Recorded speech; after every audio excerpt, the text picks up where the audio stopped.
Hello, everybody, and welcome back to another week of Everything Vaguely Paranormal. As always, my name is Blake Smith, and with me is my partners in the paranormal, Miss Shelley Pruitt and Mr. Ryan Roberts. How are y'all tonight? What's up, space brother? What's up? Away team, beam me up. Not really. I don't want to have that kind of experience. We've already talked about this. I'll see one. I'm not boarding anything. I'm just going to put that out there. No, thanks. I don't think they really give you a choice. Okay, well, I'm putting it out in the universe to just no, don't pick me. You don't want me. I'm no. He's all tough and strong. Yeah, listen to Patreon. You'll see real quick why you don't like me or won't want me up there. No, yeah. Oh my god, y'all. So tonight we are talking about one of my fascinations, I guess you could say. I have been enthralled with this group for a long time. I'll just say that. And so I realized I was like, damn, we've never covered anything like this. So why not? So tonight we're talking about Heaven's Gate. I know y'all got some memories about Heaven's Gate here. I remember when it happened. I was because as a kid, my grandma always had the news on, and I remember watching a lot of the news when I was growing up. And I remember seeing all those people in their Nike shoes all covered up, and the guys walking through the compound or whatever, digging through everything. So I remember exactly when it happened. Yeah. Well, I mean, it was a huge story at the time. Mm-hmm.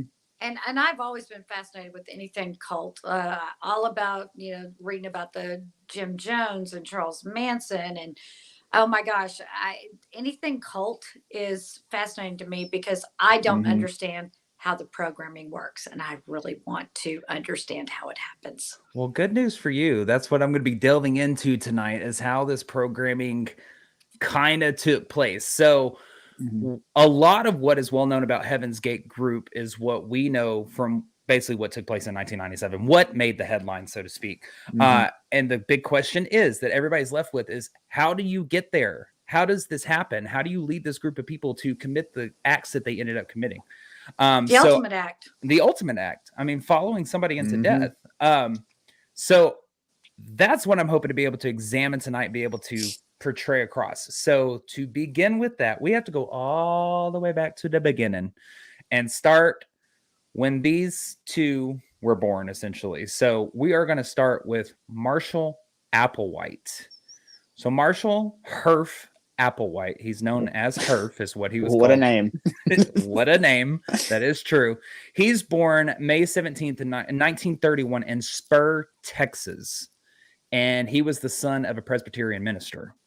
So his parents were Marshall Herf Applewhite Sr. and Louise Applewhite. And together they had 2 boys, 2 girls. They lived, not a lot is known about his childhood up until a little bit further later on in his years. They lived a very nomadic lifestyle, moving roughly about every 3 years because his dad would move around starting these new churches around the country. So Applewhite's sister, her name is Louise Winnett. She describes him back then as funny and charismatic. She actually said, quote, he was the family comic, the president of everything in school, could get people to believe anything, and had a beautiful voice, such as where his true talents were, which was in music. So this nomadic lifestyle the family led would end up having an effect on him as a young boy and well into his teenager years, because by his teenager years, he wanted to start being like his father. He wanted to become a preacher. Was his dad kind of like one of those like nomadic revival preachers, like the tent preachers, where he'd come to town, set up the tent, and then start it, or was he would move into churches as the new parishioner, in the parsonage? There's contradictory kind of statements on that. From what I gathered from most of the research that I was able to find, yes, that's kind of what he did. He'd come in, started up, preach for a little bit, and then he'd end up kind of moving on. Brian, what are you going to say? That's very interesting if he's a Presbyterian preacher, because a lot of Presbyterians seem to be pretty here's the stories, instead of you going to hell, they're more calm, cool, and collected, I guess. Not that you going to hell. But but yes, that's kind of what I found from the research is basically he'd get him kicked off, and then he'd move on to the next one. And he went around the country doing this. So what we know of Herf Applewhite Jr., the one we're talking about, Marshall Applewhite, is about the time that he graduated from high school. He graduates, from what I was able to find, in Corpus Christi in 1948. He ends up going on to Austin College in 1952, which this is what it looked like, which was at a Presbyterian affiliated institution in Sherman, Texas. So a lot of his youth, if not all of his youth, is spent pretty much in Texas, from what I was able to find. So he ends up getting married to his first wife, who's Anne Frances Pierce, the same year that he goes to college, and they end up having 2 children together. Now, after he graduates, he enrolls in the Presbyterian Seminary in Richmond, Virginia, in 1953, and he spends a year there. The vice president of the seminary, Hall Todd, he said that year it was unremarkable. Essentially, there wasn't anything noteworthy that happened within that year. But also in the same year, Applewhite becomes a member of the First Presbyterian Church in Gastonia, North Carolina, because he was recruited as the choir director. I know, your neck of the woods, Ryan. Hello. I did not know that. That is one I did not know. Holy shit, that's crazy. Yeah, and one of the members of that church, sorry, lost my train of thought for a second, Edith Warren, she actually said that she had met him. She said she described him as very personable, very intelligent during that time. So he stays there. I believe it was roughly for about a year, maybe, somewhere. That's all in you there. need in Gastonia. And after this, he does a short stint in the Army Corps from 1954 to 1956, and ends up enrolling at the University of Colorado, where he gets his master's in music around 1959. So after he gets his master's in music, he moves to New York, where he attempts to make it as a professional singer, but he can't. And he ends up being hired as the choral director at the University of Alabama in 1961. So he's ping-ponging around the country pretty much at this point. He ends up staying at the University of Alabama, teaching there for a few years, where his colleagues and students said that he wasn't like any other professor. He didn't act it. He didn't look the part, nothing, which made them kind of fall in love with him and his classes even more. That's actually a picture of him teaching. So he's very laid back. He didn't look like the other professors, is what they said. So while he's at the University of Alabama, he ends up getting a good job offer. Words are hard. As the head of the music department, teaching classes, which he accepts, and that brings him back to Texas in 1966, and he remains in that position in 1970. And he's teaching at the University of St. Thomas in Houston. Now, while he's in Houston, this is where his life begins to fall apart. So he ends up actually being dismissed from his teaching post at the University of St. Thomas in Houston for, quote, health reasons of an emotional nature, after appearing to have some sort of nervous breakdown, if you will. But the truth be told, during this time, a lot of reports state that he was struggling with his sexuality. Okay. For several years prior to this, according to friends and colleagues, Applewhite had actually been engaging in sexual relationships with men. His wife at the time, Anne, ends up finding out about an affair that he was having with a male student at the University of Alabama, and they actually get divorced in 1968, which is part of the reason for him coming back to Houston. And it's through this divorce that he loses contact with his children, and they become estranged from one another pretty much for the rest of their lives, as far as I could find. There was no reconnecting or anything after that. With Applewhite's, I'm going to touch on this subject for just a little bit. With Applewhite's sexuality, the issue with it was that he strove above all else to do his father proud. And his father, being a very hard-nosed Presbyterian preacher, minister, he did not want a son that was gay. I mean, that's just point blank. So Applewhite ends up rallying kind of against his own sexuality and his desires, creating this internal homophobia, if you will. Made him hate himself. Yeah, it very much so, which comes big time back into play later on. Yeah, it does. In this group. He knew at the time, obviously, his religious education was not supportive of same-sex relationships, and he becomes very frustrated with his sexual desires because of that. So he's walking around with all of this in his head, just basically internalized hatred for himself at this moment.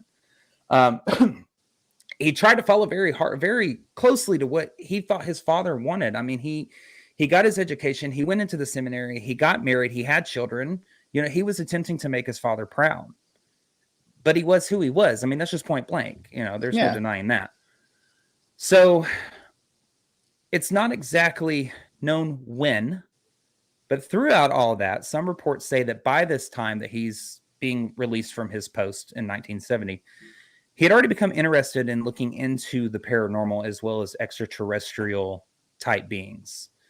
So with all this in his head, he has this nervous breakdown. That's what causes this. He ends up admitting himself into a psychiatric hospital, stating that he was depressed, ashamed, suddenly hearing voices, and having apocalyptic visions, as well as wanting to be, quote, cured of his homosexuality. So he's got a lot going into this. But what adds on to this is in 1971, his father passes away. And so it's just boom, boom, boom, boom, boom, down the line. Now he tells his sister, hey, I'm going to the hospital for heart problems. That's what he tells her. She believes that. It is alleged around this time that he had some near-death experience, either prior to or during his stint in the hospital. From what I could gather, believe that it might have been an attempt on his own life. But according to sources and stuff like that, what ends up happening is that he's in rehearsal for this play that he's going to do Susanna the musical. He's playing Olin Blitch, which I know y'all are musical and theater nerds just like I am, which funny enough was a traveling preacher who ends up seducing Susanna. So I always thought that was kind of interesting little topic.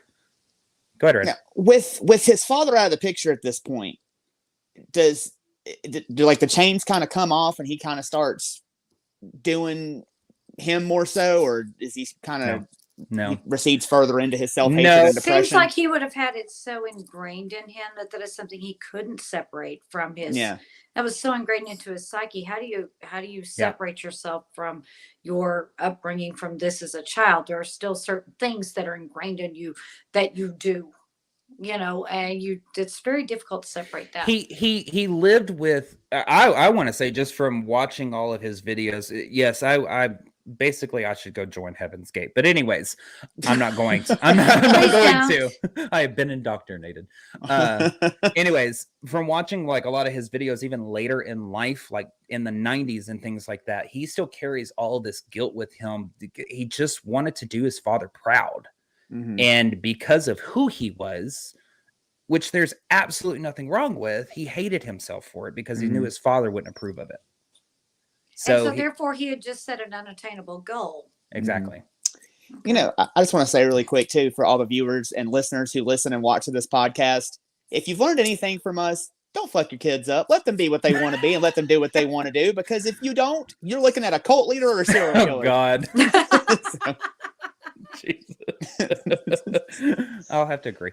Anyways, so while he's in this hospital, he ends up meeting a woman during this day. Her name is Bonnie Lou Nettles. Now, Nettles was a registered nurse, mother, and wife with a strong knowledge of the Bible, as well as an interest in more unusual spiritual matters. According to several academic studies done on the Heaven's Gate group, Nettles was an astrologer. She dabbled in metaphysical theologies, which combined Christian rituals with elements of paganism, science fiction, and millennialism. So she also had an interest in theosophy, which we've talked about on previous episodes, which is the philosophy that a knowledge of God can be achieved through spiritual ecstasy. And she also had an interest in biblical prophecy. It's alleged as well that she was into occult practices as well. These reports don't really go into details about what those reports were. So this is a woman who's got her hand in a lot of cookie jars at this point.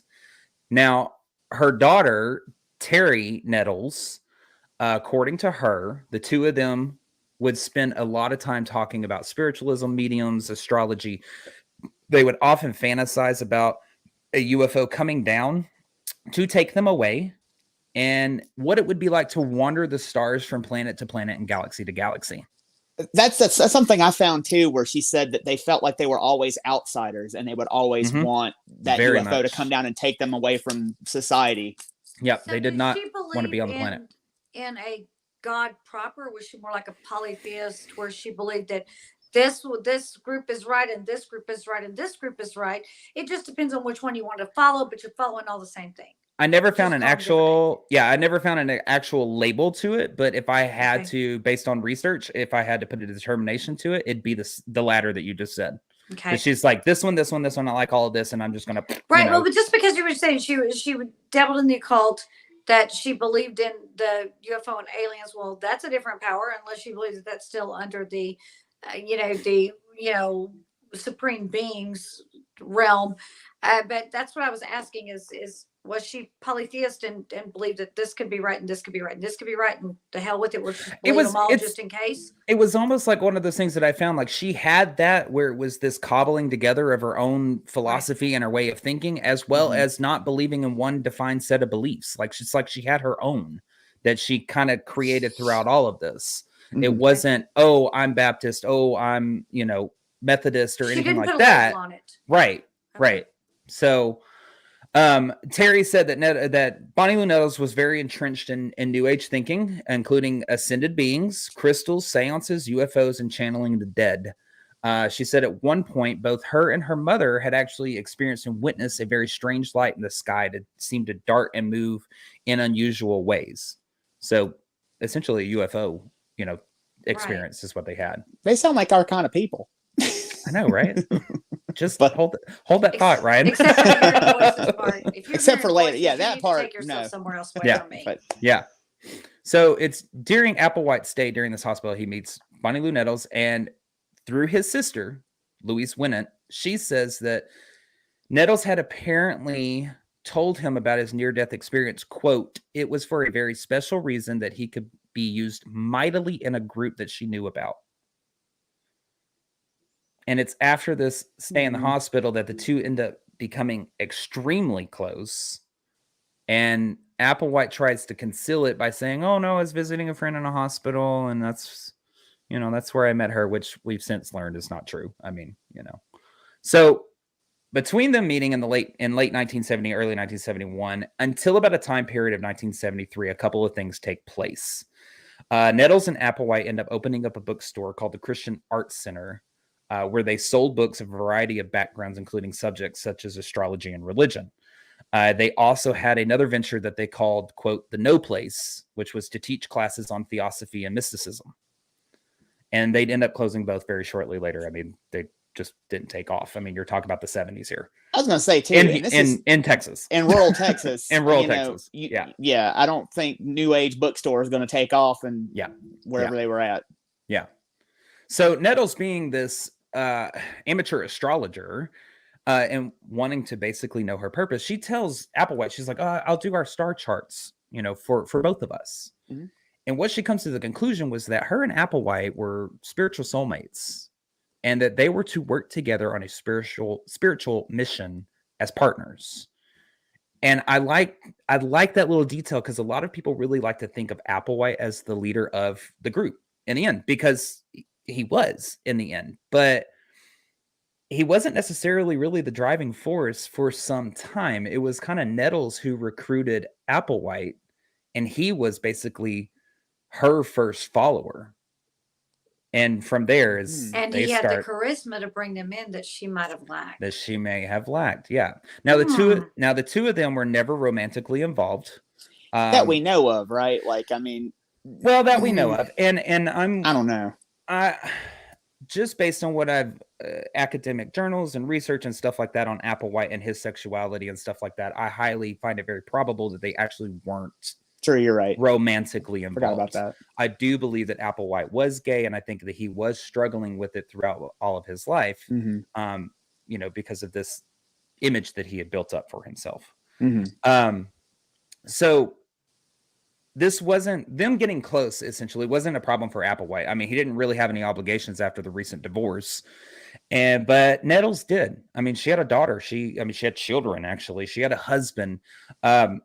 And things at the home life got very tense for her as she ends up growing closer to Applewhite. she grew further and further away from her family.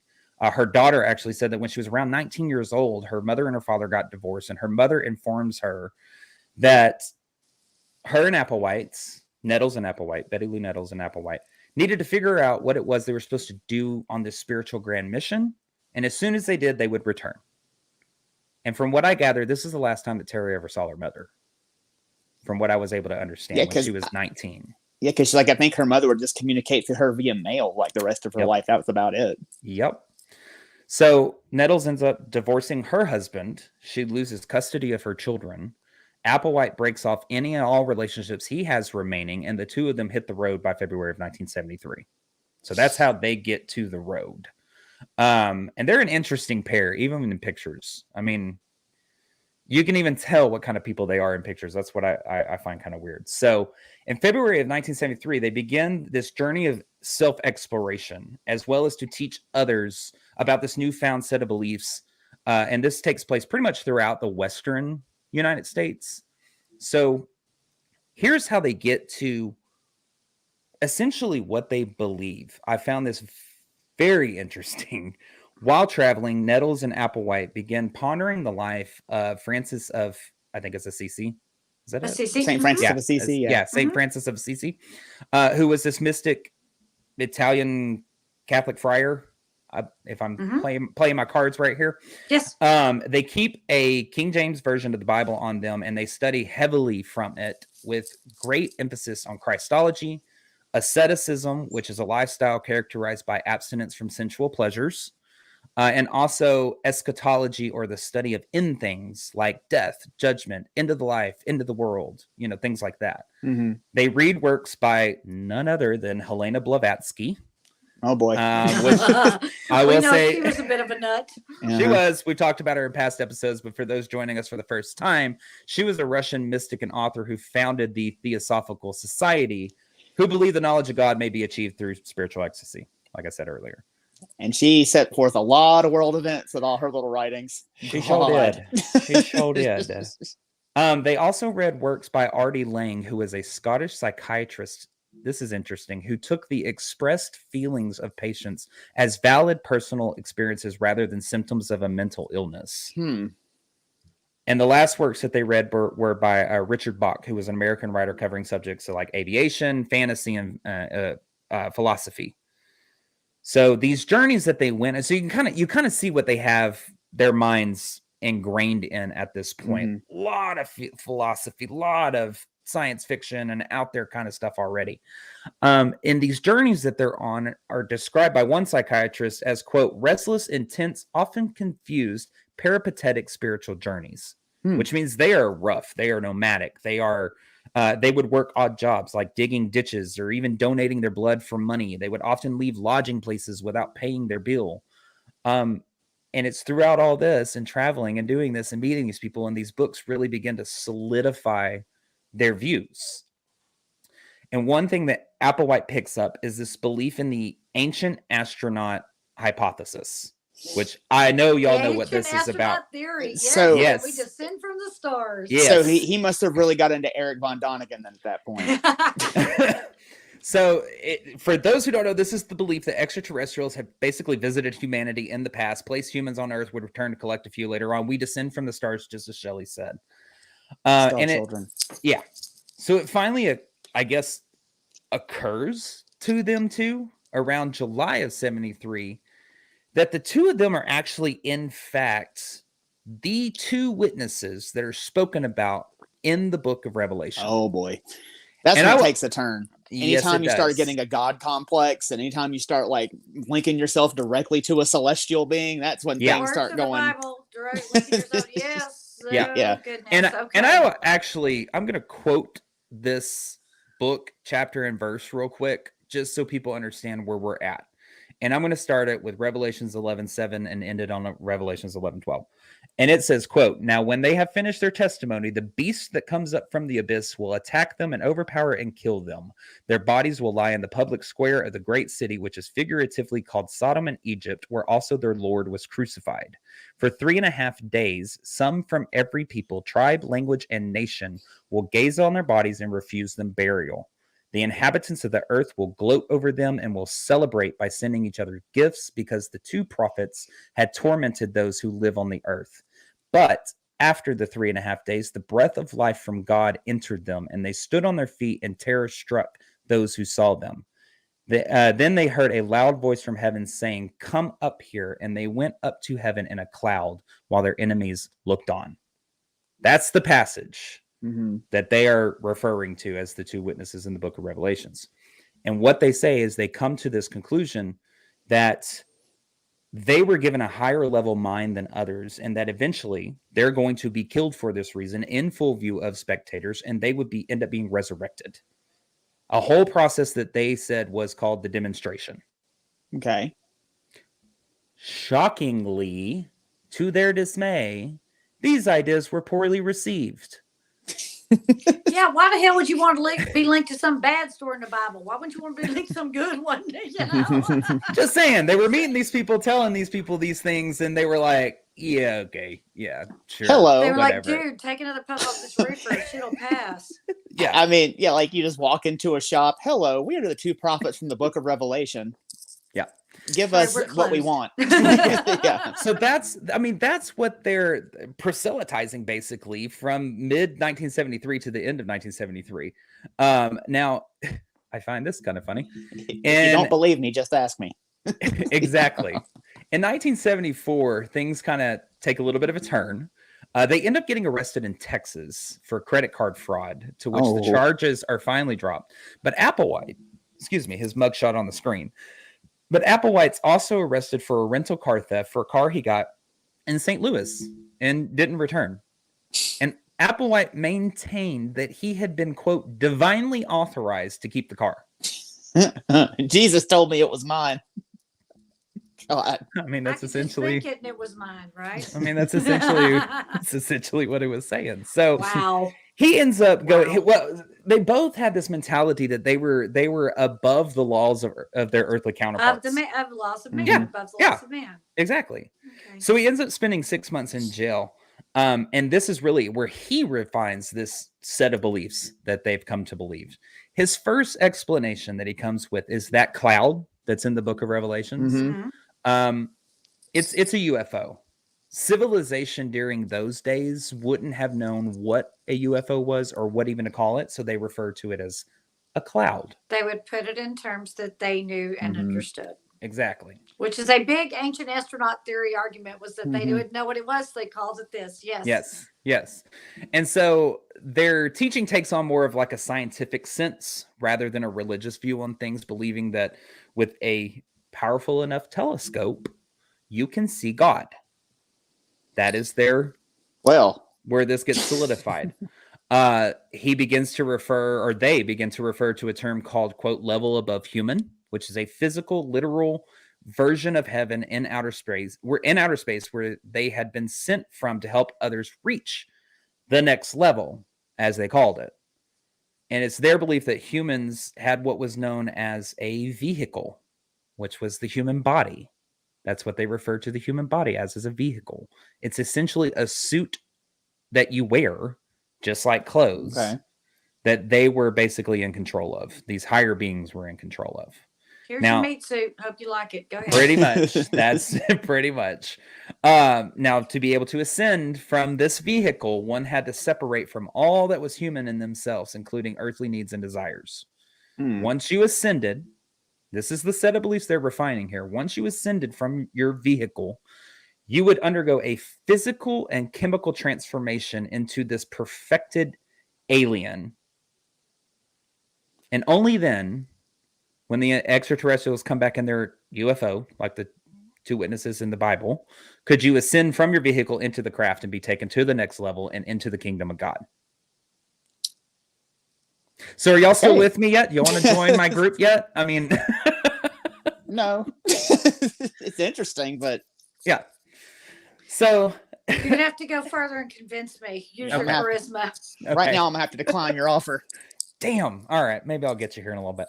So upon Applewhite's release from jail, and wanting to share this newfound knowledge, the two begin to travel again, now claiming that they were aliens who had taken human form and that they had a knowledge of a spaceship that's going to take the believers to a higher level of existence.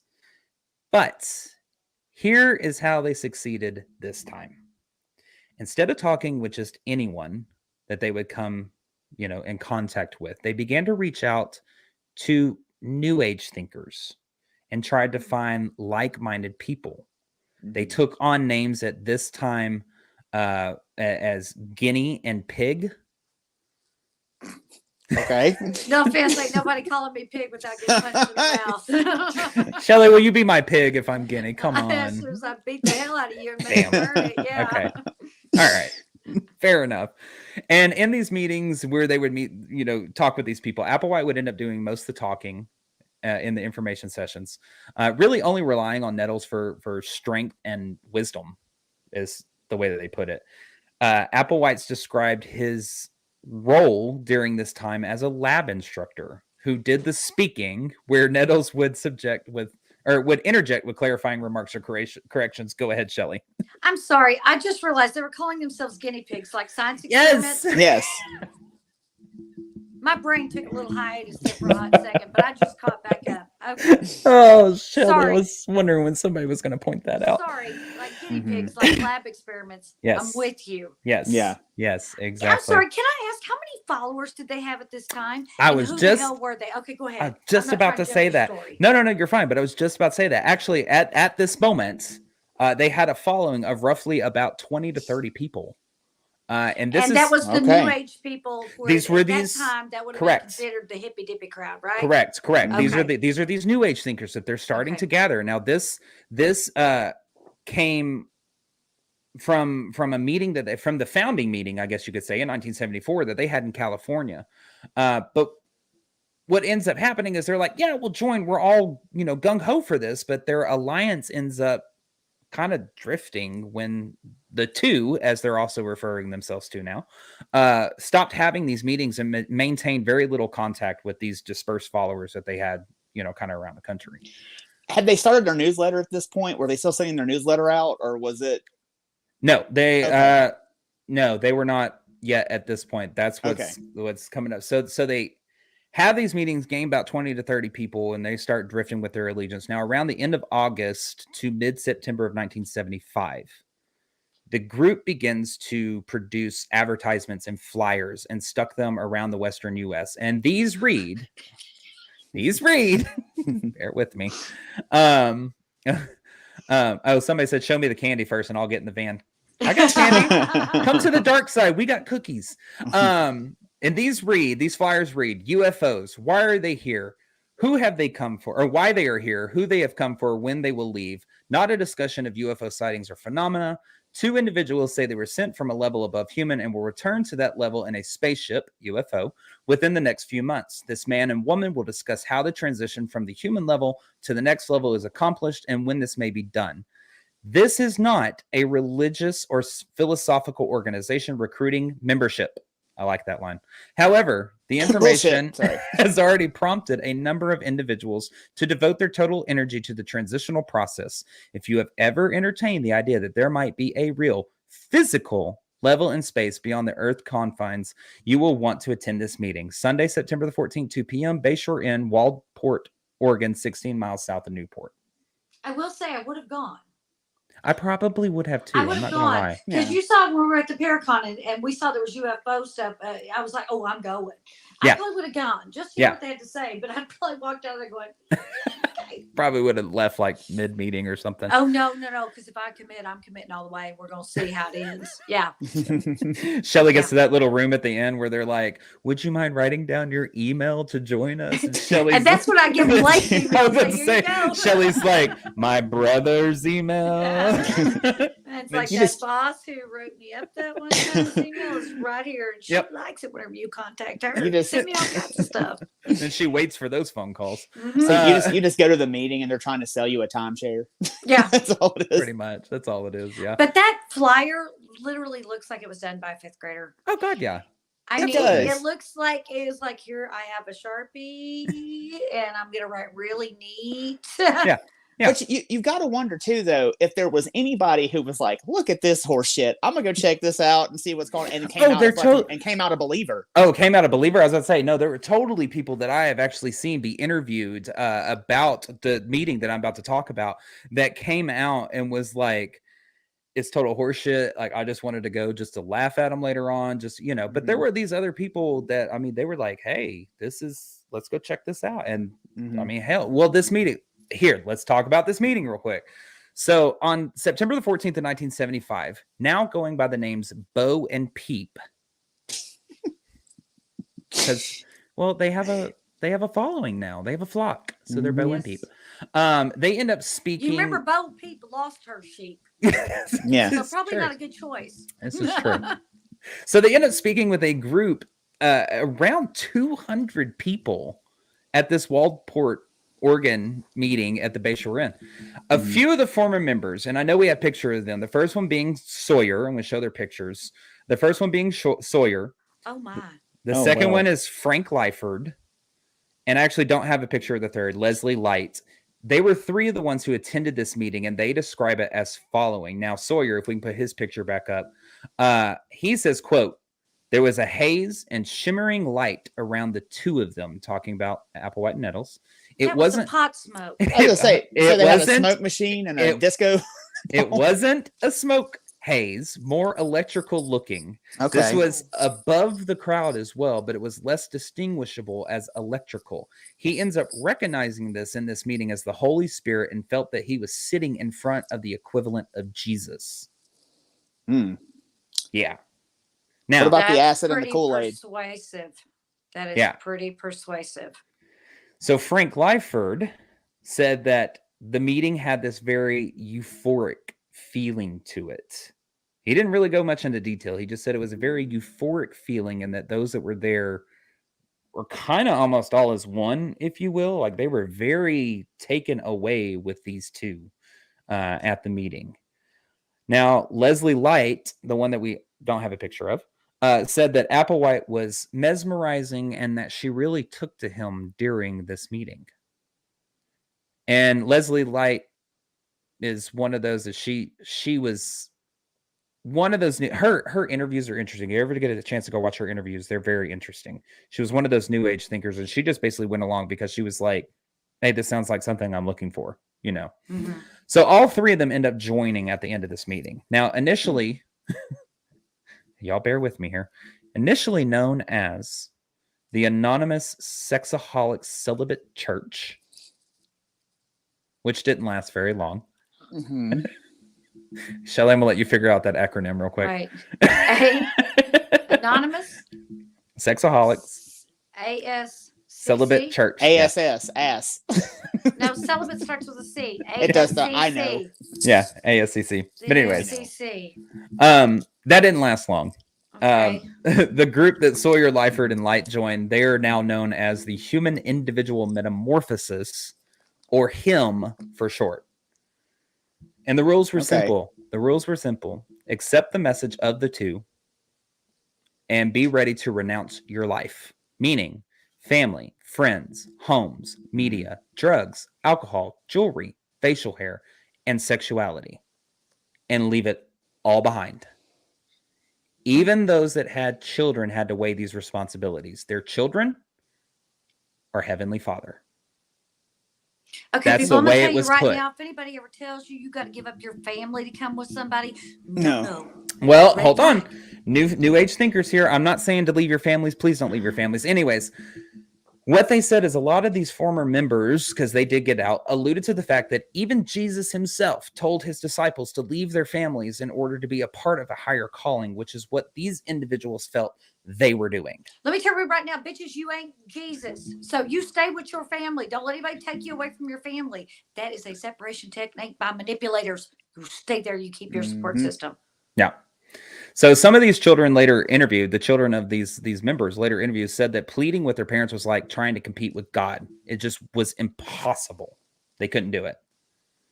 So we've heard all this stuff. Now I'm sure you two are wondering, who the hell is buying this shit? right? Yeah, please tell I me. would love to tell you I didn't know who was buying this shit, but I've got a pretty good idea. Yeah. Yep. So, I mean, we could chalk it all up to, a 70s drug haze if we want to, But based that's on. not the case. It's not the case. That's the thing. This group was not as alternative in that day as we think of it as today.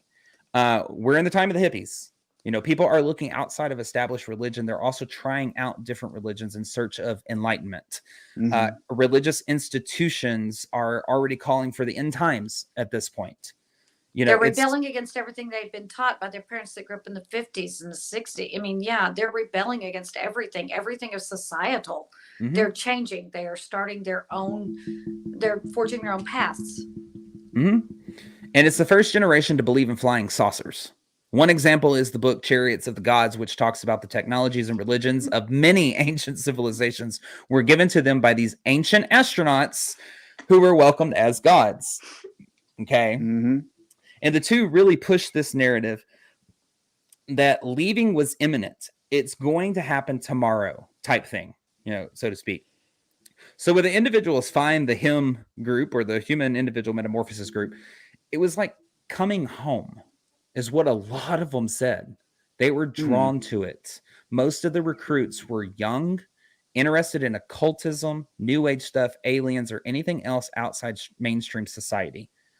So when the two met with them, they put this spin on the new age teachings in these meetings while retaining familiar language. So it would end up captivating these attendees. Example of being the literal transformation from human to alien, they would refer to it as caterpillar to butterfly. So they put a new age spin on it while keeping that familiar language, which also allowed them to keep their meetings as scientific truth in line with secular naturalism. I know that's a lot to digest right there. So they were able to meld their cobbled together belief system with just enough science where people bought it. Correct. Yeah. Okay. So at the end of the Walport, Oregon meeting, 34 people ended up joining the group. This was huge. Now, this flock that Bo and Peep are gathering, they're starting to be referred to as the crew. The only issue about this is that 34 people went missing in Oregon, which caught the attention of the media. Because they were just disappearing, essentially. They were leaving their families. So loved ones freaked out, naturally. The media promptly started interviewing individuals who had attended the meetings and started to dub the group the UFO cult. Now, luckily for us in this research, let me take a drink. There's a gentleman named Robert W. Balch, I can't remember how to pronounce his last name, I apologize, who's a sociologist at the University of Montana. His first task as a sociologist was the New Age community in Sedona, but he ended up coming across the Heaven's Gate UFO flyer and decided to attend one of the meetings. He initially gets involved because he heard of the 20 plus individuals who had disappeared in the Oregon area, and he goes to the meeting, hears all this lecturing of the teachings. He says that the two were not there. Bo and Peep were not there. Instead, it was just regular members. But still about 9 people decided to join that day, according to him. And he thought the whole damn thing bizarre. But he decided in that moment, I'm going undercover. And before before he went, he calls a friend and fellow sociologist, David Taylor, who immediately agrees to go with him. He's like, fuck yeah. So that'd be you and me, Blake. Like, yeah, let's go. I'd be like, oh, my God, you ought to be doing that. We're like, just know where we are. So essentially, and this is how it is joining this group. So what happens is they were told to go to the town of Verinda, which is outside of Oakland, California, and that the group's going to leave them an address on page 100 of the zip code book.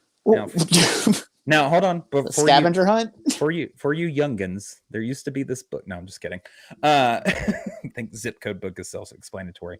So they go to Verinda, they find the zip code book, look on page 100, no address, just a message, and it says, meet us at the top of Mount Diablo. No fucking thank you. Okay, wait. You religious group meet us at the top of Devil Mountain. Mm-hmm. Okay, pretty much. Continue on with your fabulous story. So they hitch a ride to the top of the mountain, they begin looking, and there's no one. And they thought, shit, we missed them.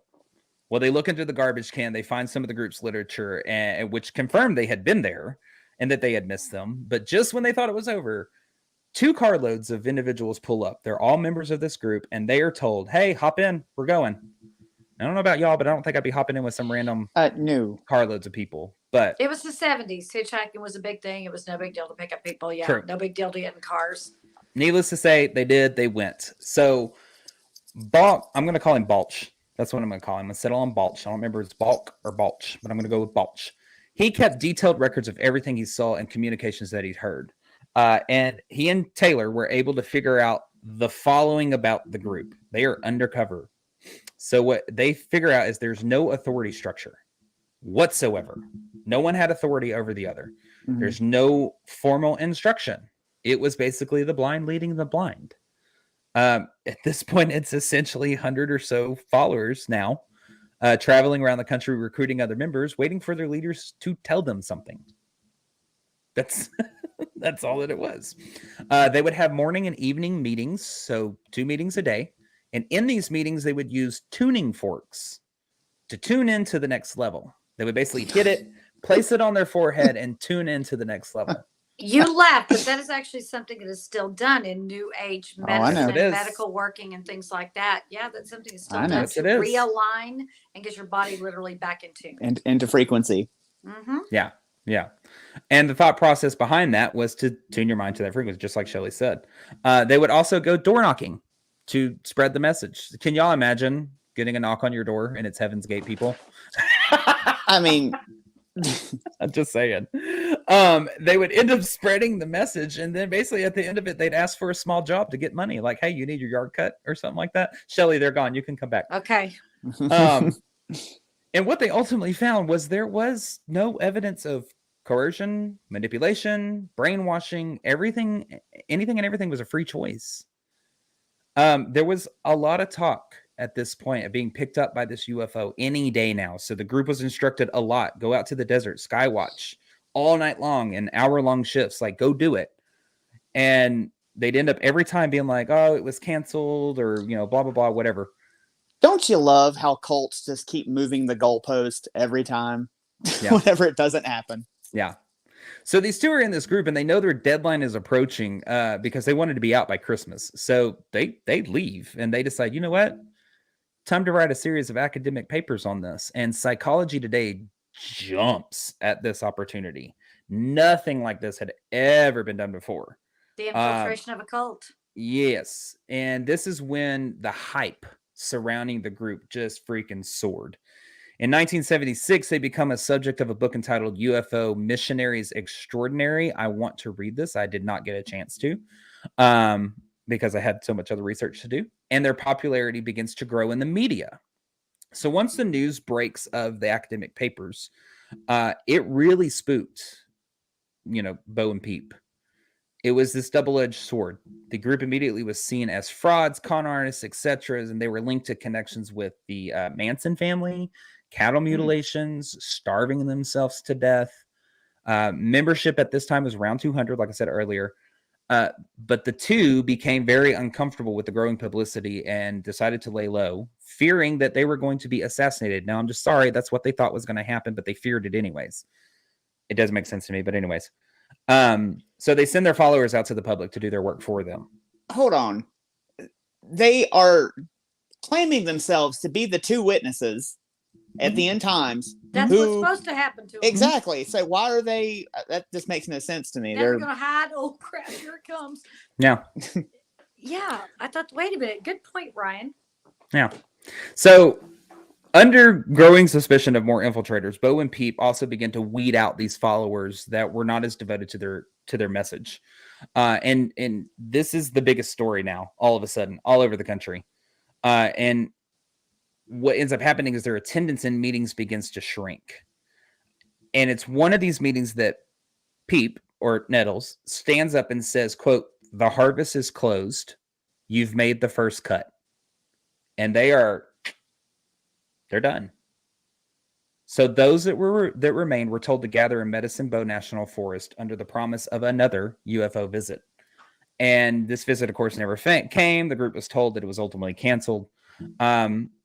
And it's after that failed attempt of UFO visit, they decided to break the group into smaller groups known as star clusters and place them around the country, mainly the Midwest and Western U.S. So these followers spend several years moving around different campsites, continuing nomadic ways while taking these odd jobs and experimenting with unusual diets.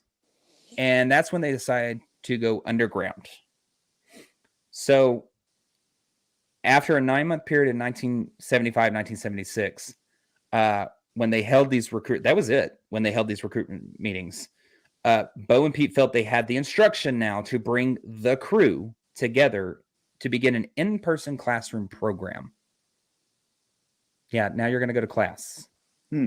So now we have a transition from a nomadic lifestyle to now we have our crew. We have our set people who believe this, who believe us, and now it's time for class.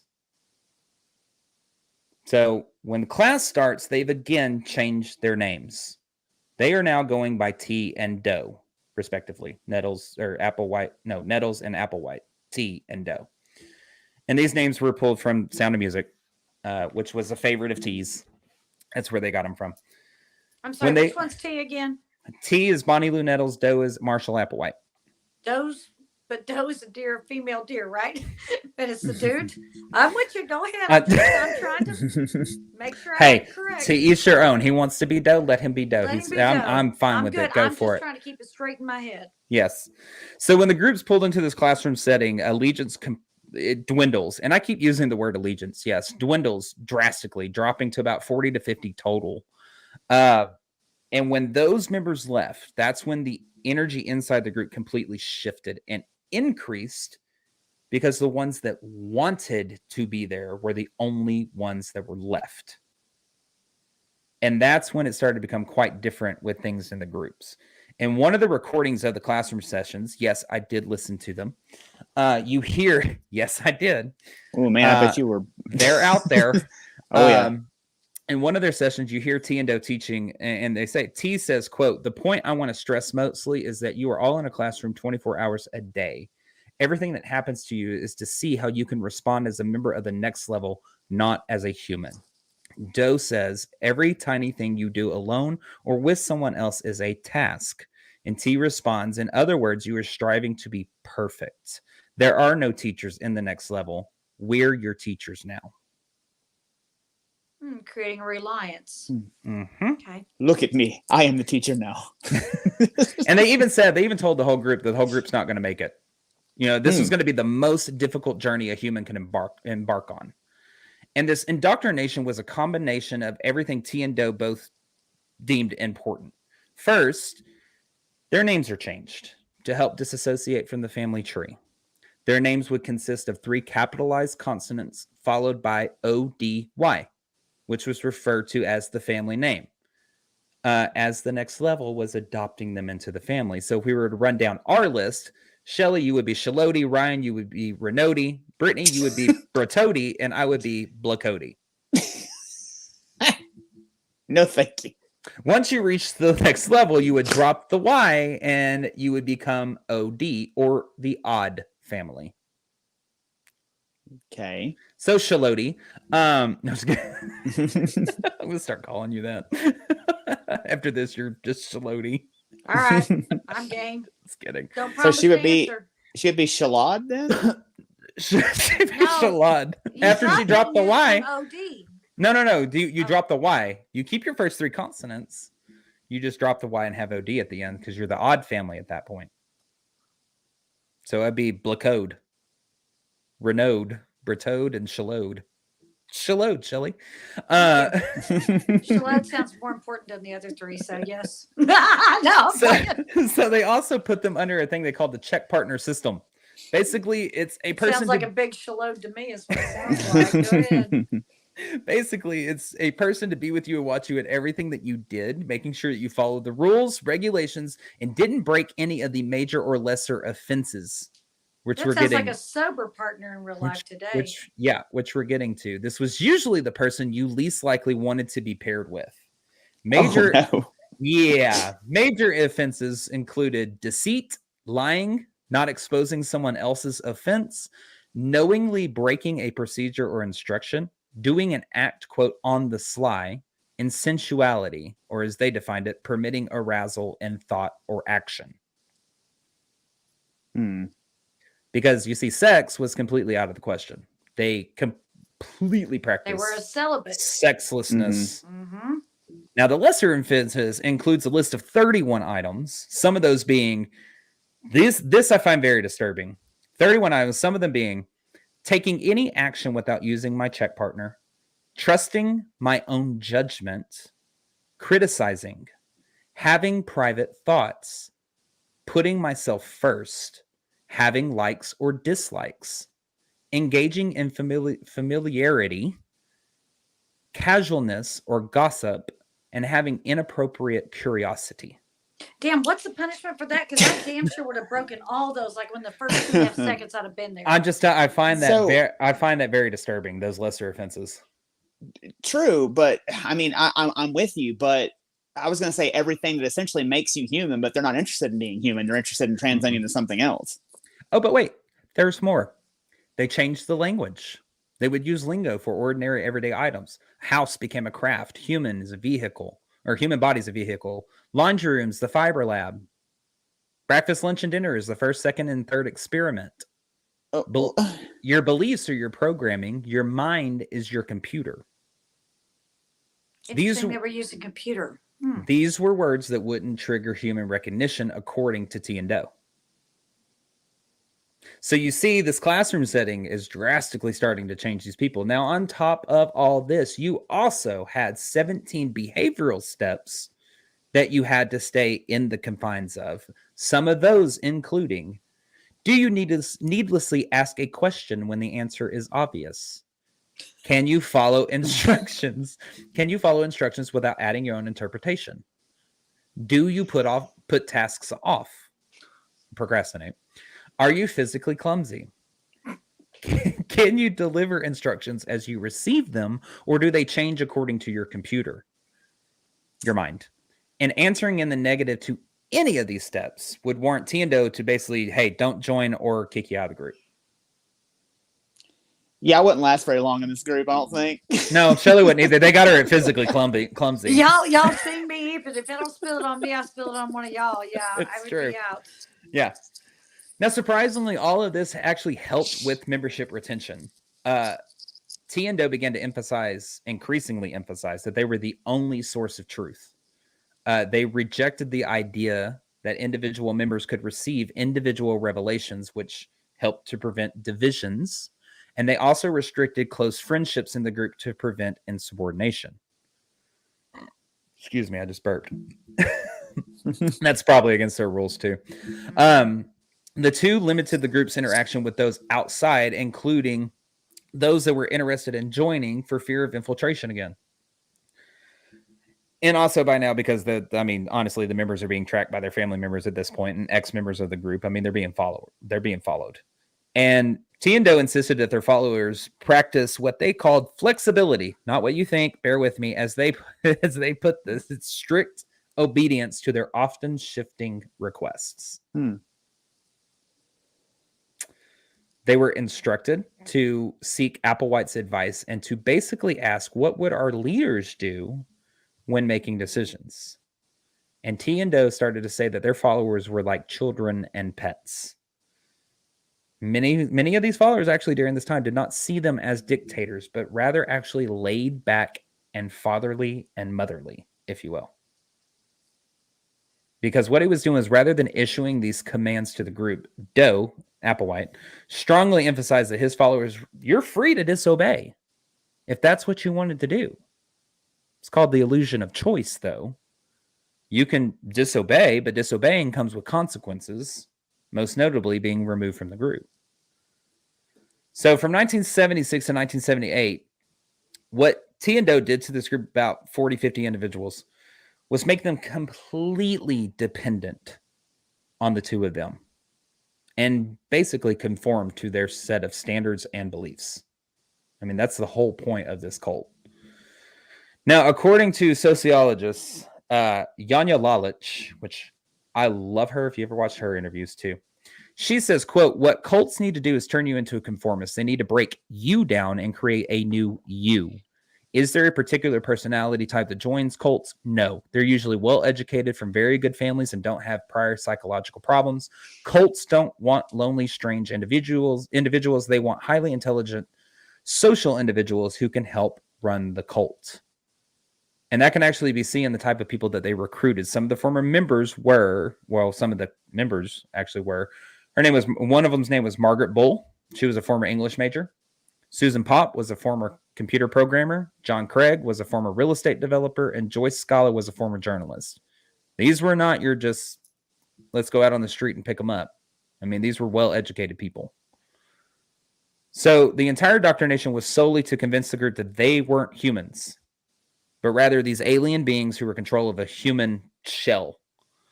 And that really kind of gave them the reason to continue doing what they were doing. And the individual mindset shifted into this collective mindset, or what is known as the hive mentality. And that combined energy and shared mission to basically lose your humanness is what drove these people to do this. And many were happy along the way, regardless of how tough it was. The members knew they hurt loved ones, all that stuff, broke hearts and whatnot. But they basically said, look, we also know that those that are the closest to these vehicles are the ones that are most dangerous to us as well. So by the end of the 1970s, Frank Lyford that we talked about earlier, his cousin ends up receiving an inheritance to the tune of about $300,000 to $400,000, which he gives to the group for them to use as a collective. And this was utilized to move the group indoors and get them from out of doors. And they begin to buy houses, particularly in Denver, Colorado, and Dallas, Texas. Many of the group members at this time were shown how to use computers by other group members. One of them who had owned one of the first computer shops in the country. And with that, they start to go out and get jobs under assumed names.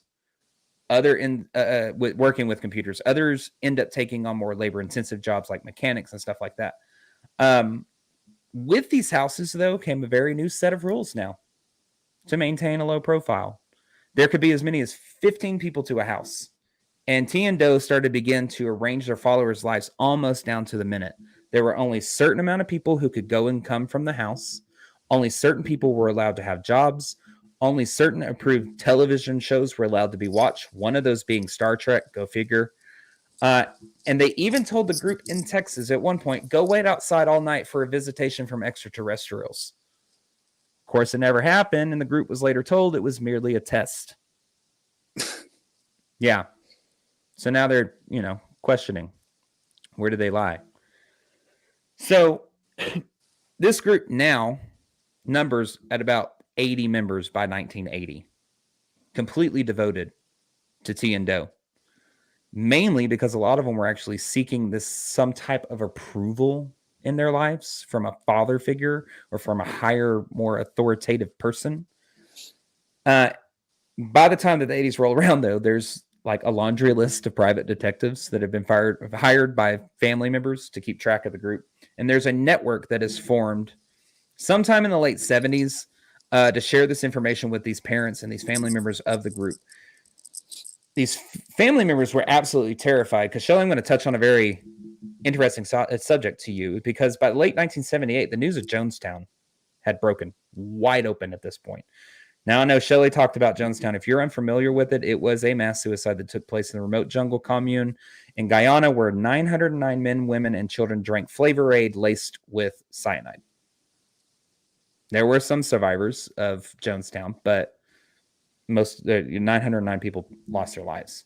Yeah, and like when we were discussing, that's one that you and I got in depth on a conversation about, kind of comparing and contrasting these two. Yeah. And so, of course, that's where you get "don't drink the Kool-Aid" from, obviously. So we're now in the mid 1980s, 1985 specifically. Applewhite or Doe or whatever the hell you want to call him at this point, he ends up receiving the biggest blow that he ever could face. T, or Nettles, began having some issues with her eye in 1983, and it finally turned out that she had actually had cancer of the eye, and it had already begun to spread to other areas of her body. So she told the doctor that he was ignorant and that she believed, along with Doe, that I can't die. We're going to ascend. I can't die. And the doctor was like, "Well, I've got news for you." Yeah. Well, nevertheless, the cancer progressed, and sometime around the end of May, beginning of June 1985, Nettles goes to Parkland Hospital in Dallas, and she's told, hey, you've got liver cancer, unfortunately. And 2 to 3 weeks after she finds out about this, she ends up passing away June 19th of 1985. And Doe and his followers are shocked. I mean, this can't happen. She can't die because her and Doe are supposed to lead us into the next level. And it petrified Doe because this thrust him into the end all be all, take the reins and run with it type, and he's got to come up, he's got to figure out how to jump this biggest hurdle of his entire, I don't know, following career or cult career, whatever you want to call it, which was the explanation of T's humanity. I mean, that she's human. Like, how do we explain that? So I'm sure he's pondering, if we're these higher beings, how the hell does she have a human death? And what's shocking to me is what I found through all the research. It literally, from what they said in the interviews that not interviews, but the things that they taught and blah, blah, blah. I don't think it truly ever occurred to them that one would leave without the other. I really don't. I think that they were so in their own brains about it. Well, they had to be if they were going to get these people to, believe them. So what Doe does is he ends up sending, he goes, hey, group, she's passed, go home and visit your families. He releases them, go visit your families. And they do.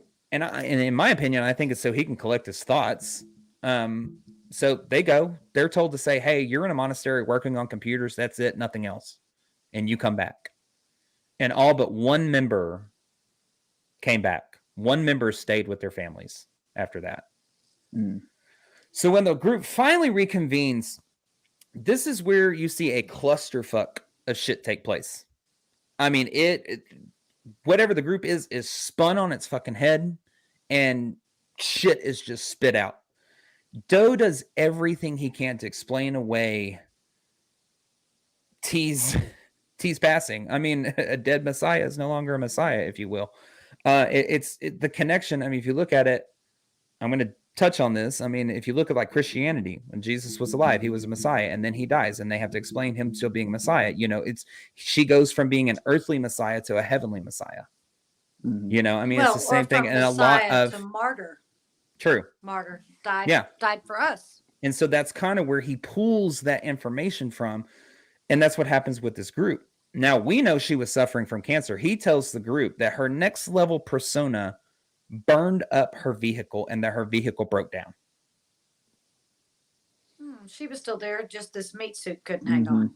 Exactly. Okay. But now he's got to explain this chemical and physical transformation that's supposed to take place into this perfect alien. That's what they've been told up since then. So he pivots and he says, now it's a spiritual one. That's what he says. It's now a spiritual transformation. You leave this vehicle behind. You're spiritually transformed. And it becomes this, if it's meant to be, then it's going to happen mentality within the group. If the next level wants it, then that's what it is. He concluded that her spirit had traveled to a spaceship, received a new body, which explained her body being left behind. And he stated that biblical heaven now was actually a planet on which higher beings dwelt, and that he believed once they reached heaven that they would be able to facilitate evolution on other planets. So he completely changes everything that they've been taught. Exactly. To justify the mental gymnastics that he has to do in order to explain T's death. Yes, he begins to switch these teachings of that being referred to, like now he's a walk-in is what he calls himself. He's a higher being who took control of an adult body. He can enter and leave this container at will. He completely abandons that caterpillar butterfly idea.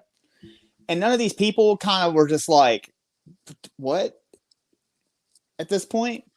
Well, actually, I'm getting that to a couple of more points. So he ends up, this is all the doctrine that he's changing at this point. He re-emphasizes that Jesus, who he believed to be extraterrestrial, had come to earth, was killed, and spiritually resurrected. He taught that Jesus was the gateway to heaven, but had found that humanity was not ready to ascend when Jesus first came to earth. And he stated that there was an opportunity for humanity to enter the next level every 2 millennia, and the early 1990s would be the first time this could happen since the time of Jesus. This is everything that he's spinning on its head at this point. His explanation for being left behind and T passing was that he had more to learn before he could ascend. And that now, all of a sudden, it's T on the other side. That's his teacher. She is now guiding him from the next level. And he ends up emphasizing this very strict hierarchy within the next level now in the belief system. He began to refer to her as the Heavenly Father. He is the Son, and encouraged his followers to see him as Christ, as he was their only way to salvation. This entire shift in all this doctrine, this explanation, helped to keep all but one member of the group. He was able to explain it well enough to all these people that it kept all but one. That one person was like, fuck this shit, I'm out. But do you think that he actually believed what he was saying, or do you think that he... Oh, he's covering his ass. That's what I'm saying. At this he's point, covering his ass, covering his ass. He's covering his ass. Yeah, we're gonna get to my thoughts on this whole group here in just a little bit. So the group's previous focus on this individual choice transitions into a focus where Doe holds the role as mediator. He maintained a lot of their scientific teachings, but by the late 1980s, the group became more like a religion with an emphasis on faith and submission to authority. Doe is reinventing this group's entire ideology and is becoming more and more paranoid as he's doing it. He begins to fear government raids, infiltration. He began to speak about apocalyptic times, the end of the earth. He says most of the human race has been brainwashed by Lucifer, and that the earth's going to be recycled, and that these Luciferians, as he called the rest of humanity, were evil extraterrestrials. Some examples of those are moral teachers and advocates for political correctness. So, you want to be politically correcting each other, you Luciferian, you. No, I'm just kidding. So he becomes overly obsessed with control, and he decides to make a move that baffles the shit out of me. He calls the entire group together, and in a ceremony, symbolically and literally, marries his entire following. They were each given a gold band, came up one by one where Doe kissed them on the forehead while he's weeping. And one of the former members says, quote, he was giving birth. He was birthing students into the next level. The focus of the group up until this very moment was the transition from human to alien. That was the whole focus. You're going to go to heaven. You've got to become an alien. Lose your humanness. Now it shifts from that, from the message to the messenger.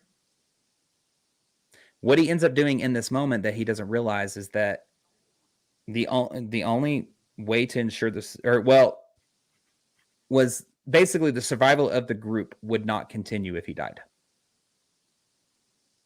That's what ends up happening. So we get past T's passing. He explains it away. We're in the late 1980s, going into the early 1990s at this point. You have a group of people who joined. Let's recap just real quick. They joined this group who were basically looking for other religious paths for enlightenment, something of that nature. You have sequestered these individuals now from their families and society, some as many as 16 years. You've brought them together literally in houses, which creates this hive mentality, and you give them these set of rules and regulations and tell them they have free choice when they really don't, taking away any individuality.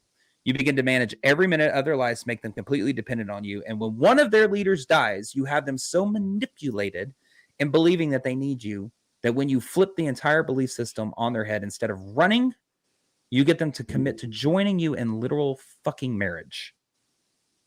And as one member put it, former member put it, quote, T and Doe gave us the tools to brainwash ourselves.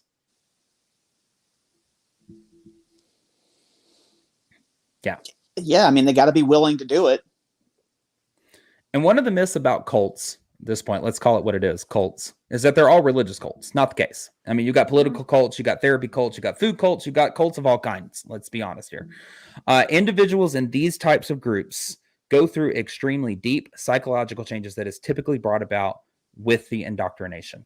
The harder part about this cult, in my opinion, is that these people have been fed a bunch of bullshit, which to me is a deeper indoctrination. Mm-hmm. Now, leaving a cult like this would mean leaving their entire world behind as they knew it. I mean, the world they had become dependent on to survive. One guy I find very interesting, Steve Hassan. He is a former cult member. He is also a different cult, not this cult. He's also an ex-cult member counselor. Who's This guy's fascinating. Oh my God, he's fascinating to listen to. He says people can be broken down and re-imaged as a copy of the cult leader. Mind control techniques are systematically implied. Cut off from friends, no privacy, change your name, clothing, diet.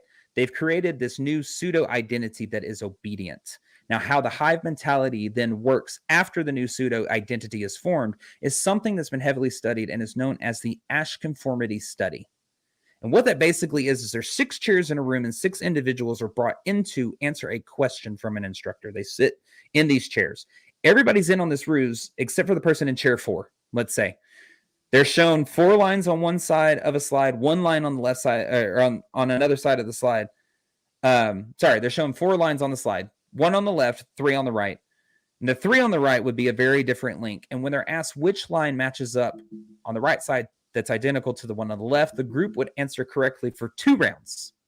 On the 3rd round, everybody that's not in seat 4 gives the wrong answer.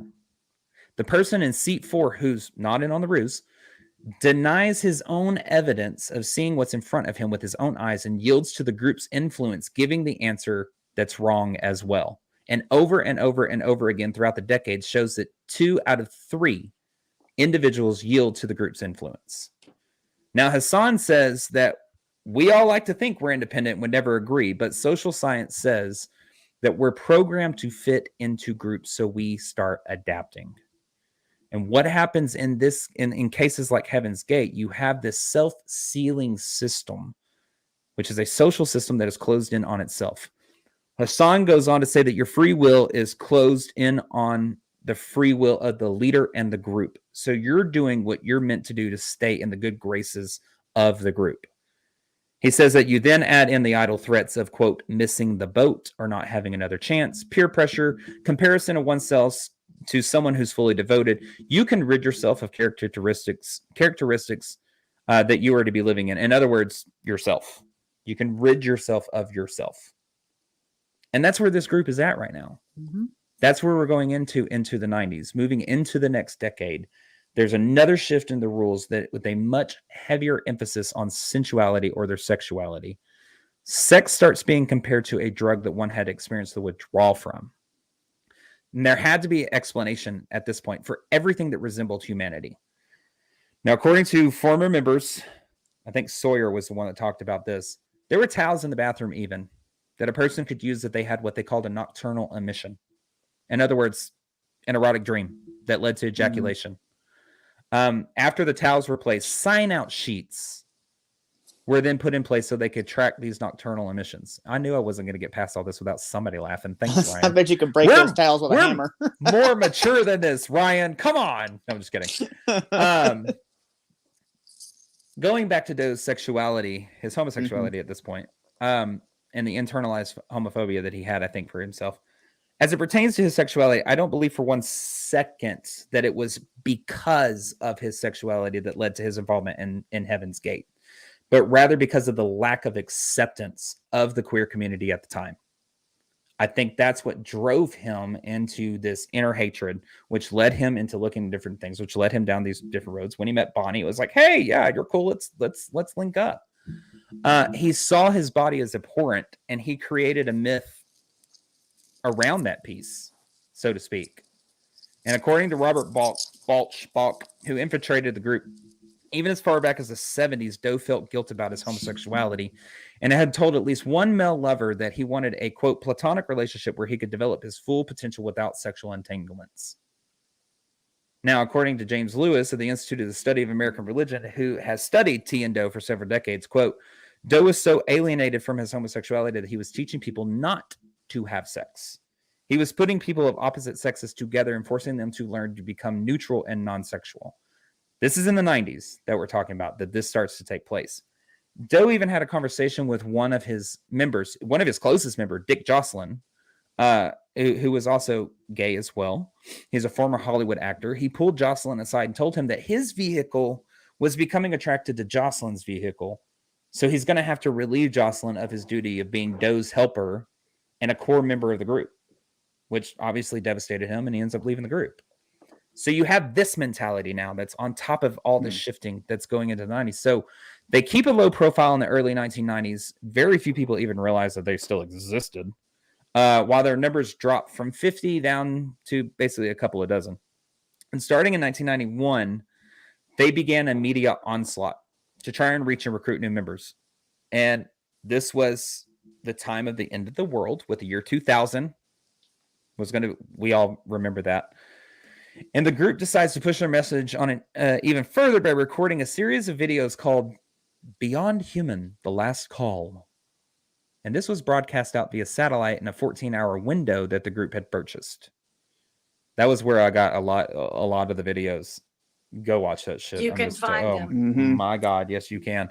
Around the same time, they decided to start using another medium that was coming along. Good old internet. So they start a website that's actually still maintained to this day if you'd like to go visit it. Sure is. It is interesting. I have been all over it. I'm pretty sure that they have my IP address at this point. Does it still look like it's from 1994? Oh, God, yes. Of course it does. Now, at this time, they're known as Total Overcomers Anonymous. We've had another group name change. And Doe ends up posting this manifesto to the internet, claiming to be Jesus reincarnated or incarnate, whichever one it is, and that people should drop everything and follow him. Well, of course, just like in the beginning, he's stung by heavy criticism from this, effectively being cyberbullying. So they end up taking out an ad in USA Today for $30,000 in 1993.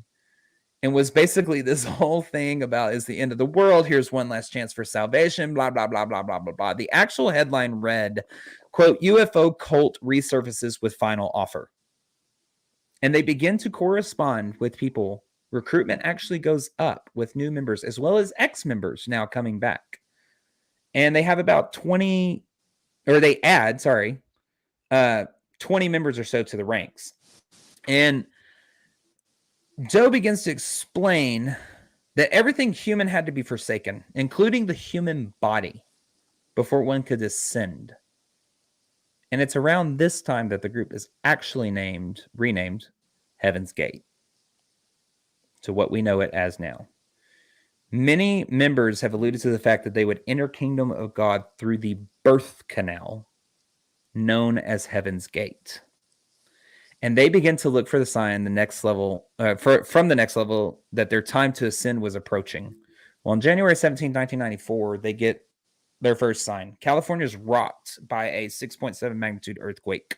And they take this as a sign that the end is definitely near. And many begin to feel that their attempts to reach out had failed. The earthquake is a sign to them to give up, to quit reaching out to this planet. And this is when the first talk of killing off their vehicles, as they put it, started. They had fully become a class, and it was time to graduate, was the talk at that point. So they head to a brief stint in rural New Mexico, living in a compound that they built called the Earthship. But that's quickly abandoned, realizing just how rough and cold the winters are there. However, there's some shit that goes down in New Mexico, so let me tell you all about this crap real quick. Doe is in failing health at this time. He's tired.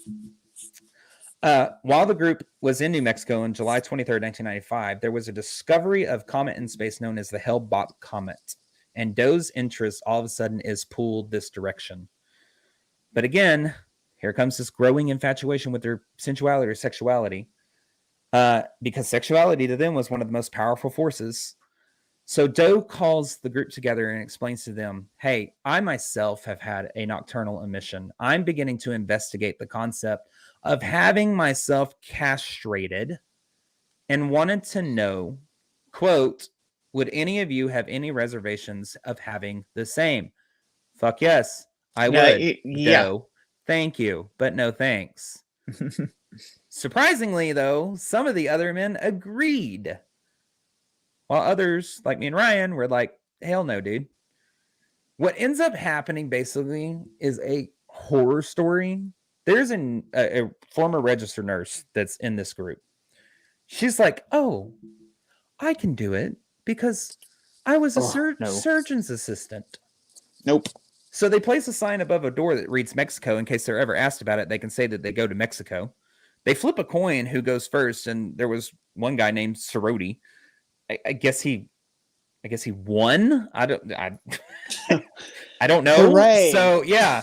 So they go, and I'm gonna save the gruesome details for our male listeners, viewers, and our hosts. Basically, they end up removing his testicles. And what ends up happening is that his scrotum becomes inflamed, starts itching, and they're like, fuck. They're like, we're not going to take him to a hospital. So they call a priest. Hey, have you ever done anything with castrations? No, I don't know anything of what you're talking about. So they end up going, well, shit, we're going to have to take him to a hospital anyways. So they take him to the hospital. He starts getting treated while Sawyer, that we saw earlier with another one of the members, goes and throws his testicles into the water because they didn't want any evidence. Oh. All in all, the numbers are not clear, but between 7 and 9 men were actually castrated because they ended up finding a doctor in Mexico who would actual Mexico, that would perform the procedures. Yeah, I'm just going to let that sit on Ryan's shoulders for a second while I move on. So you have this going on. Hellbot Comet is there. The group ends up being uprooting and moving to Rancho Santa Fe, California, and they move into this luxury estate mansion that's in an exclusive neighborhood, which I think we have a picture of, with the money that they had from running these successful computer businesses. They move in October of 1996. Now, the interest has surged in the Hellbot Comet approaching, and Doe believed it signified the coming spaceship that's going to take them to the next level. And they begin to make even more videos as like a last-ditch effort to reach people. And by now, the talks of this grand exit was growing. They never really wanted to refer to it as taking their own lives or suicide. They believed that suicide would be remaining here on Earth. This is your trigger warning moving forward. We are about to start talking about heavy topics and showing some interesting pictures of true crime photos. So that's your trigger warning and disclaimer. By now in the 1990s, you already had such instances as the siege at Waco with the Branch Davidians, Ruby Ridge, Oklahoma City bombing, all of this kind of stuff is going on. Some of the members feared that the government was going to kill them, but they still thought, hey, that might not be a bad thing. If we just take up arms and present ourselves as a threat, the government will have to intervene. But then they were like, no, that could be the like mangled bodies. People wouldn't, blah, blah, blah. So they tossed that aside. In November of 1996, the Hellbot Comet is beginning to make its closest pass to the Earth. And suddenly there's this talk about the Hellbot Companion. Yeah, that little bright thing right about the middle of the photo. Now, one of the programs, and Ryan, we are really going to try and stay on topic here, that they heard about this from was Art Bell's Coast to Coast AM. Ooh. Yes. Because I know that Ryan is all about the Art Bell. Ryan, we will give you your own episode of our Art Bell later on. He's one of my idols. Well, Ryan, you'll back me up. He was an American broadcaster, author, and founder, host of Coast to Coast AM, which is basically a paranormal themed radio program that callers could call into and tell their stories. Sum it all up. One of these few calls at the time came from individuals who said that they had actually seen and photographed the Hellbot Comet Companion. Well, that's huge for Heaven's Gate. Doe is completely entranced with it. He says, this is it. This is the spaceship that T is aboard. She's coming back to collect the group. We're looking for a marker, a sign. This is it. The time is now. Now, for some, this is 20 years worth of waiting. So you can kind of see the sense of relief that's coming within the group. Of course, the Hellbot Companion led me down a horrible rabbit hole with now there's something trailing every comment. And anyways, I digress. So basically 20 years in, breathing in this indoctrination, living it, and then asking if they would kill off their their vehicles. 5 members end up leaving this group shortly after a meeting that took place where Doe basically called them all together and was like, hey, are y'all willing to do this? Only 5. So as the Hale-Bopp comet drew even closer, Doe and his followers end up preparing for their final exit. In December of 96, there's Christmas as usual. They're celebrating. It's all weird and crazy. They begin to push statements out on their website, send out floppy disks around the world for fear that they're going to be silenced by the government. Mm-hmm. They put together instructions for ex-members on how to handle their property after they make their final exit. And really, they're truly trying to get the world's attention within the first 3 months of 1997. Now, in March of 97, the group retreats further into seclusion, and on the 20th of the month, they sit down and they tape exit interviews, which were then sent to former members, asking them to, and they are some of the creepiest interviews you'll ever watch. Are They're absolutely very terrifying and unnerving to watch. Mm-hmm. And they're so happy about what they're about to do. It's so creepy. And one of the things I found interesting was that somebody had said prior to these exit interviews that Doe had called a meeting, and when he started to talk about tea, he would get choked up in it. Well, if you watch these exit interviews, every time they talk about tea, they begin to get choked up. They have to collect themselves, just like Doe did in a meeting previous to these, which just shows you the brainwashing that was there. So once these interviews were over, the members end up signing out on a piece of paper. A lot of them end up writing notes about their return, like bye, never, hasta la bye-bye. Those are some of the things that were scribbled in basically their exit interview journal. So on March 21st, the group eats out at a restaurant together. They all ordered the same thing, turkey pot pie, iced tea, and cheesecake with blueberries. That and go ahead, Ren. What a boring last meal. Like, if you're going to go out like all out. No. Eat The what time, you want. Fuck. No shit. Well, the time is right at this point. Hale-Bopp comet was at the closest it would be to the Earth at this time in March of 97. And the following weekend was actually Easter of that year. So on March 26, 1997, a call comes into 911 dispatch. It is from a former member who left a week prior reporting an anonymous tip. He said he received a packet in the mail and instructing him to go to a house and record what he saw. What he said would be there would be laying down their vehicles, and the instructions was that's where he could find them.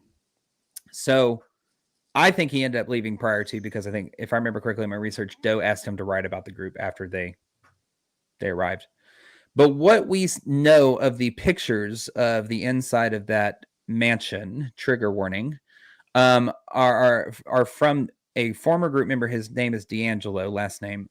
That's the infamous recordings that we know now. He goes to the house. He starts recording, and he walks room to room, and he sees body after body after body there. The police show up. They find all these, what they thought men, dressed in black with a patch reading "Away Team" on their arm. Each had on a pair of Nike tennis shoes. Their faces were shrouded in a purple shawl. And they were all over the house, laying in prone position with their hands at their sides. This is what would mark them as identifiable by the spacecraft. Many of them actually had $5.75 in each of their pockets, alluding to Mark Twain when he wrote, quote, that the fare to get to heaven on the tail of a comet was $5.75. And the medical examiner actually said that the scene was peaceful, that they looked peaceful. But what they ended up figuring out was it was actually 21 men and 18 women that were found. They had all perished at separate times, first, second, and third group. This meant that the second group helped the first, the third helped the second. And finally, there were 2 individuals left who were the last to perish and assisted the remaining members of the third group. This process took 3 days. And oddly enough, based on the autopsy, Doe Applewhite was in the second group, which means that those in the third group were so ingrained in their brainwashing that they still followed through even after Doe had passed. The cause of death was alcohol, or was a mixture of alcohol and phenobarbital, and some had even asphyxiated with bags over their heads. And when the news finally broke, T's daughter, Terry, was horrified, believing her mother would never have taken the group this far. In the weeks that followed, additional ex-members also took their own lives. These were not the only ones. There was 39 in the house, but there I believe I found 3 additional ones wanting to basically join their former group to the next level. And when the years finally passed, some of the former members decided, hey, let's hold a reunion, to which T's daughter, Terry, attended. What she took with her was a large stack of letters, each and every single one of them from her mother. Because you see, the whole time, T was writing Terry at least once a month, according to Terry. She'd also call her at times with Doe on the other line as her check partner. And T did everything that the group was told not to do. She never wanted to talk to Terry about the group. She only wanted to talk about Terry's life. She pushed her to go to college, get a job, get married, create this life for yourself. Terry believes that her mother got in so deep that she couldn't or didn't know how to get out. And Terry would later find out when her mother was being diagnosed with cancer in Dallas, she was living in Huntsville. Now we know because we're in Texas. That's roughly about 4 hours away. Ain't far. Terry never knew it. She never knew her mother was that close. There's never a ceremony for T, by the way. Her ashes are scattered over White Rock Lake in Dallas, Texas. And no way. Yep. We've investigated there. Well, we know who to ask for next time we go. And at the reunion, Terry revealed all of this to the group and let the group read the things that she was writing, including all the sign-offs that said, "Love, Mom." That's things that went against everything the group for. And of course, the group is floored and pissed. And for some, this just completely dismantled 20, 30 plus years worth of the way that they had been taught. I mean, man, that poor woman. I know. And let's talk about these two. So I know, Ryan, you had a couple of burn and yearning moments in there. Give me some thoughts. Man, first off, I wonder if T didn't just, I don't know what kind of relationship she had with her daughter's father. And I wonder if she saw traveling around doing her UFO cult thing as a way out. And if she did, like you were saying, she got in way too deep and did not know how to get away because she's being lauded as this messiah. And if she leaves these people, what are these crazy people going to do? Are they going to hunt her down? Could they hurt her? You know, what? She was kind of screwed. Yep. 2, Marshall Applewhite. That guy, just think about if he had come up now versus back then, you never would have had it. You probably wouldn't have had anything like this because, you know, his lifestyle is you know, absolutely. It's every day. It's way more accepted now, obviously, for him to have been gay than it was back in the 40s, 50s, you know, in that time of growing up and coming into manhood, if you will. And well, even into the 70s and even 80s, you know, I mean, it's still way more accepted than it was back then. And because of his sexual repression and his self-hatred because of the sexual repression, he ends up not only taking himself out, but taking out a bunch of other people with him. That's one thing that I wrote down in all of this research. You know, I mean, when the shit really hits the fan in this group, I think Applewhite, I'm going to call him Applewhite. I can't stand calling him Doe. I was just referring to him to Doe for the, you know, syntax of it. He ends up creating something because a lot of it has to, especially in the 90s with the sexuality, a lot of it has to pin on his homosexuality and his internalized homophobia that he has, because even in watching in those later videos of the classrooms after T's passing, when he's pushing this stuff out in the 90s, he begins this sentence or the story about Jesus and the Heavenly Father and all of that stuff. And he says he's looking to him like a son would look to a father. And he begins getting so choked up because he's like, all he wanted to do was make his father proud. And that's what I was alluding to in the beginning. That he carried that with him for so long that even in the 90s, when this man was in his 60s at that point, that the internalized homophobia that he carried with him made him push this whole sense of castration, bodily harm, all of that kind of stuff, that I think when that shit hit the fan, I don't think he really saw any other way out other than to take his own life. And I think he was a fucking coward because he didn't want to do it alone. Because if you ask me, this shit is straight up fucking murder. Yeah. That's exactly what this shit is. And he's a coward in the process that he took to take 38 other people out with him. It's bullshit. It is. Sorry. On that same note, it kind of loops it back around to what I said at the beginning of the podcast. Just let people be who they are. Oh, absolutely. Don't try to instill what your sense of what you think is moral, what you think, because morality is relative, what you think. Just don't try to badger people and make people feel bad for who they are. Because you get shit like this. This is exactly what happens when you try to repress someone from expressing themselves and being what they really are. This is the type of stuff that happens. So something that I have always, and you guys know me, I read everything about the Mansons. I read everything about, I mean, this cult thing, this cult mentality, this is something that I really personally get into because I want to understand. Because being who I am, I can't understand how someone could talk me personally. I mean, I'm pretty strong-willed. I'm pretty stubborn. How are you going to convince me? And every psychologist that studies cults will tell you, whoever that charismatic leader is, they figure out exactly what it is you need and they give it to you. Whether it's daddy's love, whether it's, hey, you're pretty, whether it's, hey, you know what, you're really smart, or hey, you know what, no one can do this job but you. They make you feel validated, important, essential. But at the end of the day, you mean nothing to them. It's the cult of personality. You are there for as long as you are necessary and can be useful. And after that, you mean nothing. But that is what I have. I mean, it seems to be the main thread that runs through everything, that charisma. And I'll tell you, there is not a dumb cult leader among them. Not a single one. They're all incredibly smart. They're all incredibly manipulative.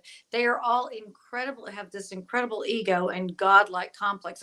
Like I said at the beginning, they're not all religious cults. Some are political, radical, racial, everything. You've got all kinds of different cults. But the main thing is you have to have a charismatic leader with a huge ego who is smart enough to figure out what you need and give it to you. Don't fall for it. Well, and that's exactly the thing, because with Heaven's Gates in Heaven's Gate in particular, Applewhite and Nettles, what they did was they came in at the appropriate time in these individual lives. These people were looking for a place to belong, looking for people to align with. And a lot of them that were interviewed after they left said, I had just gotten out of a bad relationship. My father just died. My business was failing. And they were searching. And to me, Applewhite and Nettles took advantage of that vulnerability in that moment. Oh, yeah. Oh, absolutely. Absolutely. Yeah. So, and notice, how could you ever decide to follow Applewhite? Did you see those eyes? Yeah. Let's see. He has crazy eyes. Okay, people, crazy eyes are oh my real. God. Brittany, put back up the older photo of him. The one that you put up at the very beginning. Older photo of him. Yeah. He has crazy eyes. You're going to see that when you close your eyes tonight. If someone walks up to you and looks like this and wants you to trust him, do not do it. There is nuts behind those eyeballs. Actually, there aren't.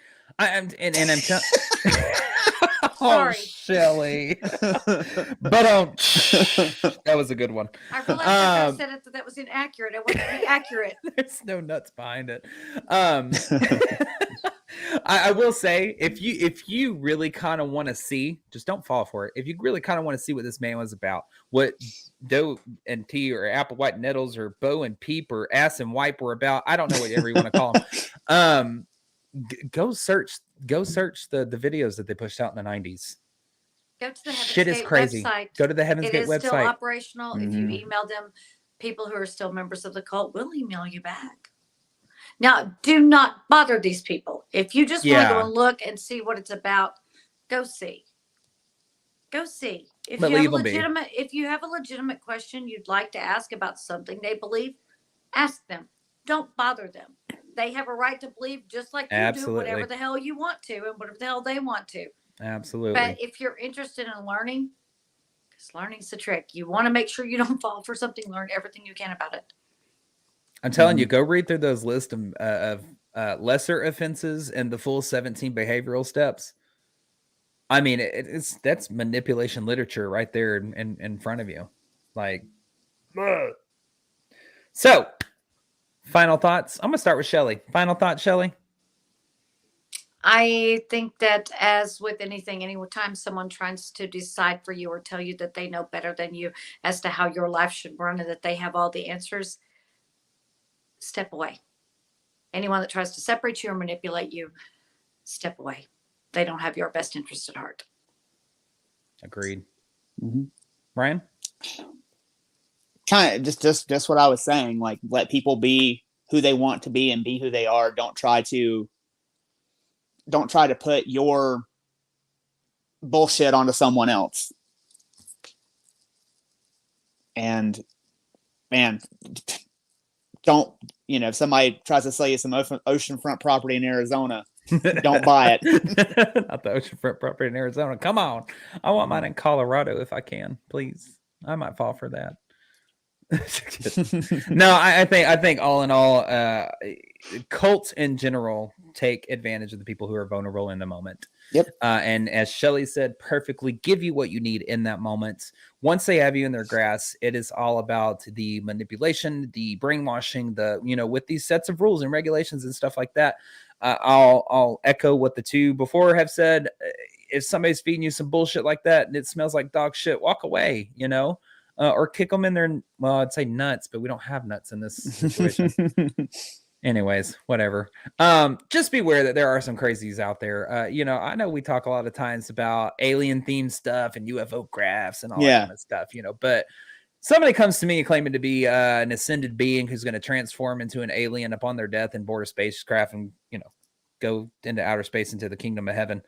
I might need a little proof. Yeah, I might need a little bit something more. So just beware of the nuts out there. Because they might still be out there somewhere. They're thrown in the water, apparently. Why do you think I don't like to swim? And on that note, guys, whatever social media channel you are watching, that ain't no buoy. Whatever social media channel you are watching us on, we are not just on that social media channel. Go to our bio, go find the link on all of our profile pages for the link tree. That is going to take you to every single thing that we have out there for everything vaguely paranormal. If you cannot get enough of us, go follow us across the board. Go check out our YouTube. We have some investigation episodes that are going to be coming out hopefully within the next month. And also make sure to check out our Patreon where you can get all kinds of extra bonus content for $5 a month, including the pre-broadcast, post-broadcast, and some of our Paracon stuff as well. And where we answer 2 of your questions in our 2 Question Tuesday segment. Sorry, Ryan, explain that a little bit further. I kind of took that from you, man. You're okay, man. You can just roll with it. You can roll with it, man. I mean, you can submit those questions to us at the evppod@gmail.com. That is THEEVPPOD@gmail.com. Like, share, and subscribe. I'll let you slide this time, you son bitch. Well, y'all, as always, for my friends and the partners in the paranormal, Miss Shelley Pruitt, Mr. Ryan Roberts, thank you so much to our producer, Brittany. She's did a fantastic job. We appreciate it. My name is Blake Smith. We thank you for joining us for another weekly podcast of Everything Vaguely Paranormal. And as always, we will see you next Tuesday. Bye, y'all. Bye, guys.